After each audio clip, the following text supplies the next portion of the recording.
When I spoke with Harry Belafonte, who is one of our noble heroes, Brother Harry told me that he spoke at Howard University. And he said the thing that saddened him is that the students at Howard did not know their recent history, much less the ancient history of our struggle.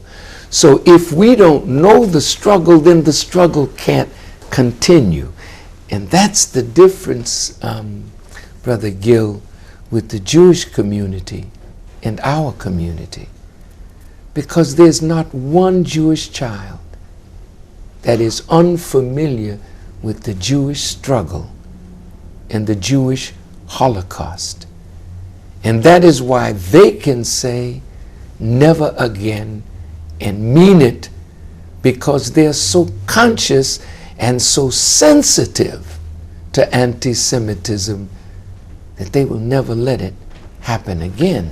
And so are you indicting the educative system in this country as being deficient in teaching our young men and women about their own history? There is no question that there is a deliberate effort not only to dumb down our children, but to dumb down the American people. There was a program on television during the presidential election where Senator Kerry was running for the presidency of the United States. And they went into a high school and they showed a picture of Senator Kerry. And the white children didn't know who he was. And they showed them a picture of Russell Simmons. And all the white children knew Russell Simmons. Because the young whites today are involved in the hip-hop culture and generation, so they know all the artists, but they don't know their own politicians. Mm-hmm. And when in Europe, Estonia, Latvia, and Lithuania were getting free of the Soviet Union, and they were on the news, the children did not know. They couldn't go to a map and point out where Estonia, Latvia, and Lithuania was.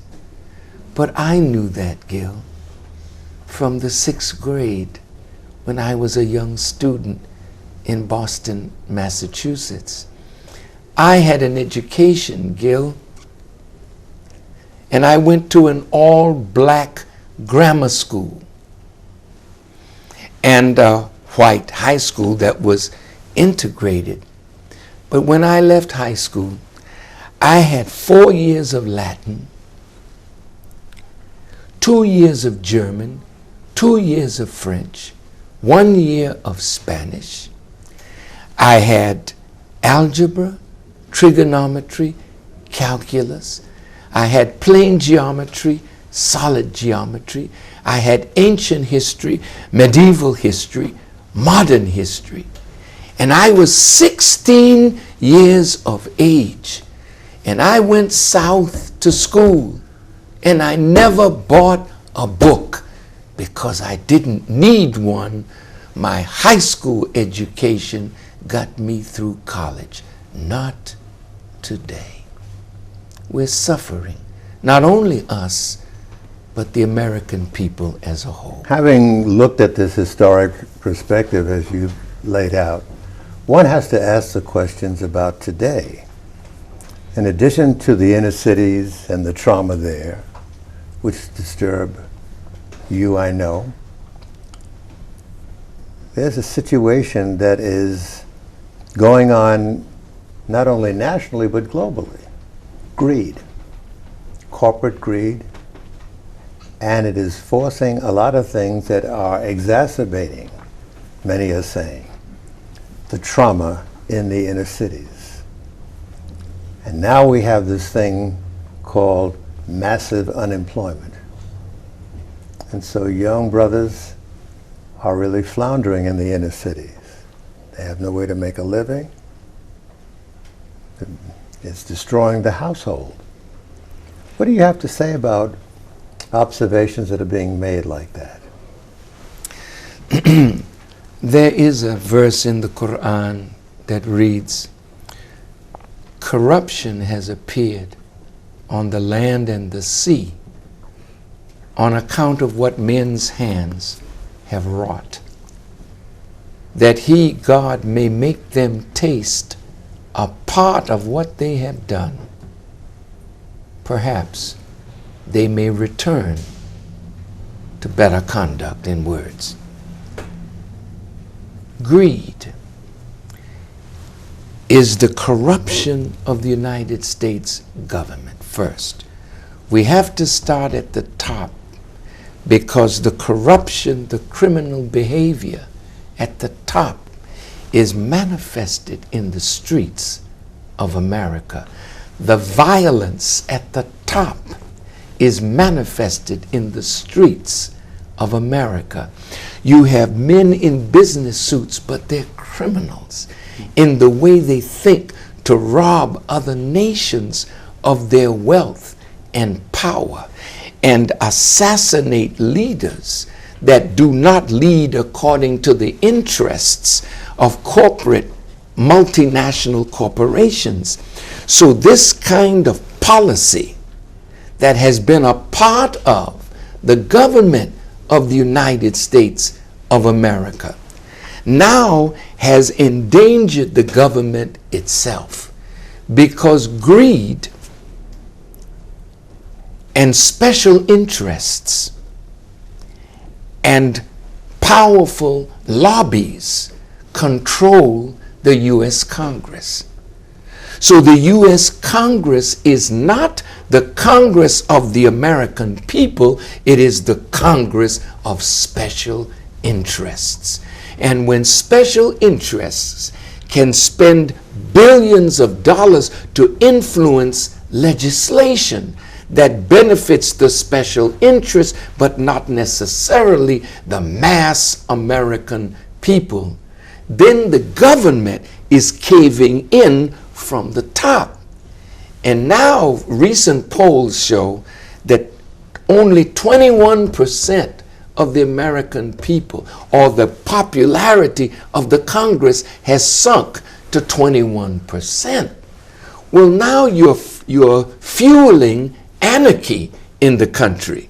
And this is why these militia groups that are angry with Obama, angry with the government, angry with the administration, angry with bailing out the criminals. The international bankers were criminal in the toxic paper that they gave to unsuspecting American people, and an awful lot of black and poor people could get into a home that is their natural desire to improve their condition. But when the interest rates went up and the mortgage rates almost doubled, then foreclosure.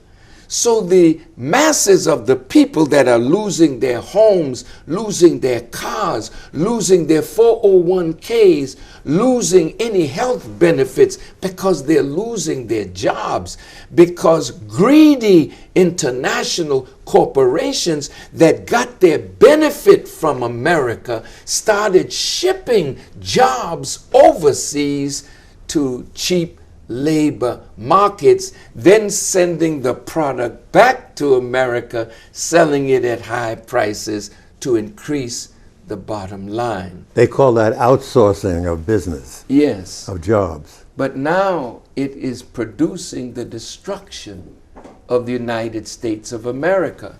There is no country that cedes manufacturing to some other place. Every country has a responsibility to feed, clothe, and shelter its people. But under globalization, they're destroying the ability of countries to feed, clothe, shelter. Years ago, Gil, if I came to you in a suit, the suit would have a sign, made in America. The shirt would be made in America. My underwear would be made in America. The shoes that I wear would be made in America. Today, you can't find that anymore. And manufacturing is in China. Manufacturing is in India. Manufacturing is in Brazil. But America has lost its manufacturing base. So now what do? We're a service-oriented economy. So where do black children who drop out of school, who are not interested in this pap, I call it, porridge that they're being offered as education, where do we fit in this economy? We don't. And because we don't fit, then drugs and gangs and crime, starting from the kindergarten, our children are being maneuvered into the justice system.